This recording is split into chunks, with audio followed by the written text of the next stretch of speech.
안녕하십니까. 서초고등학교 1학년 1학기 중간고사 총평 시작해보도록 하겠습니다. 저는 김영준 국어학원에서 서초고등학교 1학년 담당하고 있는 박예슬입니다. 자, 우선 시험 범위부터 말씀드려보도록 하겠습니다. 시험 범위 평범했습니다. 많지도 않고 적지도 않았습니다. 교과서에서 문학작품 위주로 출제가 되었고요. 모의고사에서도 문학작품 위주로 선정이 되었습니다. 다만 화작 파트라는 이제 저희가 문학 이외의 파트에서 문제가 다수 출제가 되었기 때문에 이 부분을 조금 신경을 써야 했다라고 정리할 수 있습니다. 문제 유형은 객관식 26문항, 서답형 4문항으로 이루어져 있습니다. 문학과 화작이 나뉘어서 문제가 출제가 되고 있는 만큼 문제를 풀 때 조금 이제 화작에서 신경을 쓰고 문제를 풀어야 했다라고 정리할 수 있을 것 같습니다. 자, 문제 난이도 낮지 않았습니다. 중상에서 상 정도라고 추측이 되고 있고요. 자, 문학과 화작과 문법을 나누어서 좀 보아야 할 것 같습니다. 문학은 비교형 문제가 다수 출제되었다. 그렇기 때문에 문학작품 하나만 공부하는 게 아니라 가와 나와 다지문을 함께 연계해서 공통점 차이점을 연습해보는 시간을 가졌어야 합니다.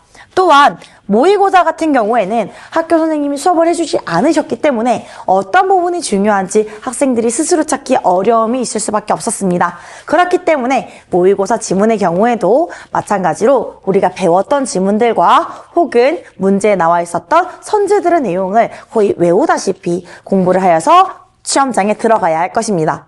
두 번째, 화작의 경우에는 개념 문제가 굉장히 다수 출제되었습니다. 즉, 화작 같은 경우에는 지문들에 대한 공부들만 살짝 하고 이거는 쉬운 부분이니까 넘어가도 돼. 나 이건 다 아는 것 같아. 라고 생각하는 경향이 있는데요. 그렇기 때문에 화작 파트에서 오히려 개념 관련된 문제들이 굉장히 다수 출제를 했습니다. 그렇기 때문에 우리가 개념 파트, 화작 파트라고 하더라도 절대 빼먹지 않고 열심히 공부하는 습관 들여야 할 겁니다. 세 번째, 문법입니다. 문법은 중간고사에는 출제되지 않았습니다. 그렇기 때문에 중간고사에 보아야 하는 문법 범위까지 기말고사로 넘어간 거라고 생각해 주셔야 합니다. 자, 우리 선생님이 얘기해 주셨던 것처럼 문해 변동과 문법 요소 모두가 기말고사에 출제가 될 예정이고요. 그렇기 때문에 무엇보다도 문법에 신경 써서 한 주 한 주 문법을 정확하게 공부하는 시간을 가져야 할 겁니다. 그래야지 밀리지 않아요. 자, 문제 어떻게 나왔는지 보도록 하겠습니다. 첫 번째 유의점, 비교형 문제입니다. 비교형 문제 같은 경우에는 학생들이 가작품, 나작품, 다작품을 따로 공부하기 때문에 이 작품을 모아서 생각하라라는 취지에서 출제가 되는 편입니다. 그렇기 때문에 우리가 공통점과 차이점을 미리 정리하지 않았다면은 문제를 풀 수는 있지만 시간이 오래 걸릴 수밖에 없습니다. 그래서 친구들이 시간이 부족했어요. 저 이거 문제를 풀 때 머리가 좀 멍해졌어요. 라고 생각하는 경우들이 많더라고요. 그렇기 때문에 항상 작품을 볼 때에는 우리가 배웠던 작품이 A와 B와 C와 어떻게 연결될 수 있는지 그 작품들 간의 공통점과 차이점을 정리를 해보는 습관이 필요합니다. 근데 여기서 조심해야 되는 것은 우리가 서초고 같은 경우에는 문학 작품을 엮을 때 주제와 관련된 것 혹은 이제 소재와 관련된 것으로 엮기보다는 그냥 진짜 무작위로 엮을 때도 많습니다. 그렇기 때문에 우리가 항상 비슷한 작품끼리 학습하는 것보다도 이제 다양한 작품을 좀 선별적으로 같이 한번 섞어서 우리 이렇게도 생각해보자 저렇게도 생각해보자 공부하는 습관이 필요합니다.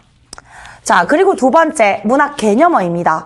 저희가 문학을 배울 때에는 아무래도 시간이 부족하다 보니까 지문에 나와 있는 내용들 위주로 학습하는 경우가 많습니다. 즉, 지문에 나와 있는 문학 개념어 혹은 상징적 의미, 소설의 내용 위주로 학습을 하다 보니까 아무래도 문학 개념어 자체의 정확한 의미나 문제의 적용 사례를 판단하기가 어렵습니다. 가령 예를 들자면 객관성이 결여되어 있다, 혹은 친근감을 준다, 전모를 전달한다, 수미상관, 성경후정, 시간의 흐름에 따라서 시상이 전개된다 라는 게 어느 상황에서 어느 작품에서 쓰이는지를 정확하게 예측할 수가 없다면 문제를 푸는데 어려움이 있을 수밖에 없습니다.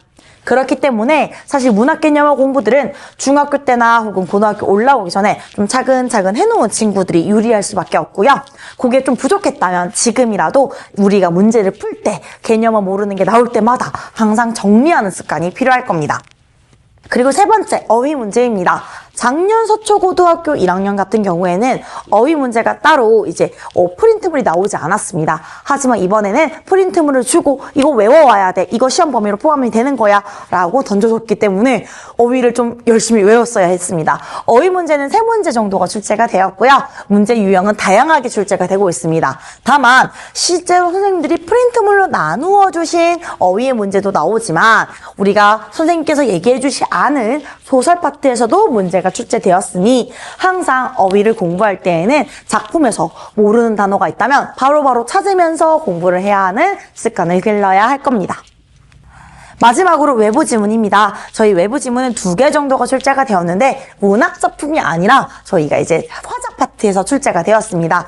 그렇기 때문에 문학 작품 이외에 외부 작품에서도 충분히 나올 수 있어. 내가 모르는 글이 나올 수 있어. 라고 생각하면서 다양한 문제를 풀어보는 연습을 해보아야 할 겁니다.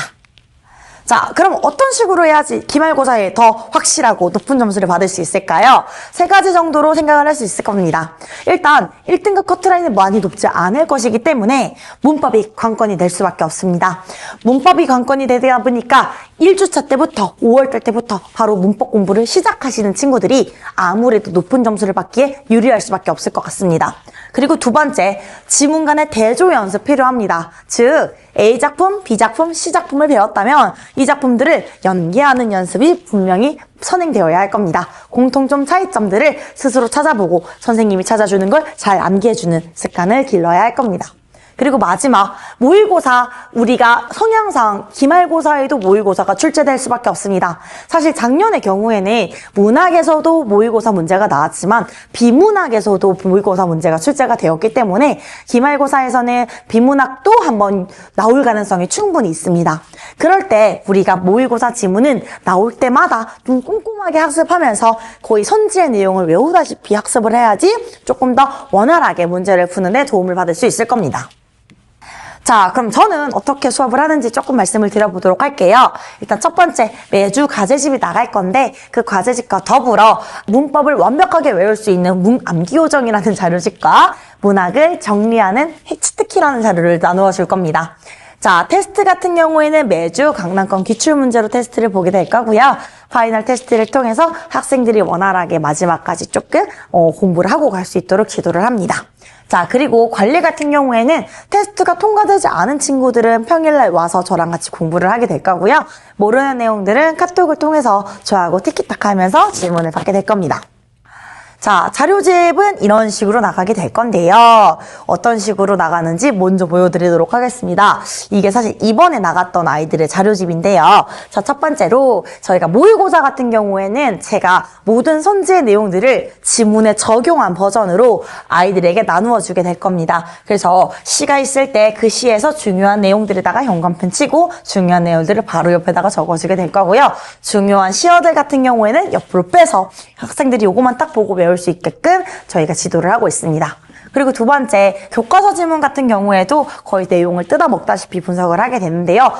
가끔씩 그런 친구들이 있어요. 여기에 있는 내용들 다 외워야 돼요. 너무 힘들어요. 이렇게 얘기하는 친구들이 있어요. 그래서 중요한 내용들은 빈칸을 쳐서 그 빈칸만 외울 수 있도록 지도를 하고 있고요. 진짜 중요한 내용들은 밑으로 표로 빼거나 아니면 이제 오른쪽으로 이제 중요한 내용들을 빼서 얘네들은 꼭 알아야 돼 라는 것들을 지도를 하고 있습니다. 자, 그리고 아마 이제 문법 파트는 제가 이런 식으로 자료를 나누어주게 될 건데요. 반드시 외워야 되는 개념들과 그 개념들을 너 알고 있니? 외운 거 확실하니? 라는 걸 적용할 수 있는 문제들을 바로 옆에 같이 배분을 함으로써 학생들이 원활하게 암기를 할 수 있도록 1주차부터 빡시게 좀 외울 수 있도록 지도를 하고 있습니다. 테스트는 저희가 이런 식으로 좀 보게 될 거고요. 자, 관리는 이런 식으로 하고 있습니다. 저희가 일단 친구들이랑 같이 카톡을 이런 식으로 하고 있다는 걸 보여드리고 있고요. 제가 조교를 쓰지 않고 스스로 저희가 티키타카를 하는 이유는 이제 저랑 이제 친구들이랑 얘기를 하면서 아무래도 친근감도 좀 생기고 그걸 통해서 제가 좀 잔소리도 좀 더 할 수 있고 친구들이랑 같이 으쌰으쌰 하게 좀 편해가지고 저희랑 같이 진도를 맞추고 있고요. 그리고 선취도 문자 당연히 나가게 될 겁니다. 그리고 과제 같은 경우에는 제가 직접 관리를 하고 있기 때문에 친구들이 문제를 풀었을 때 좀 부족한 부분들 혹은 이제 좀 문제가 안 되어 있는 부분들은 바로바로 카톡으로 제가 피드백을 주고 있습니다. 그걸 통해서 끝까지 좀 지치지 않고 함께 공부할 수 있도록 만들고 있습니다. 이거는 작년에 저와 함께 수업을 했던 친구들의 이제 귀중한 후기들이고요. 자, 여기까지 저희가 준비를 해 보았습니다. 자, 저희 서초고등학교 1학년 같은 경우에는 일요일 2시부터 5시 반까지 3시간 반 동안 수업을 진행을 하고 있고요. 여기까지 들어주셔서 정말 감사합니다.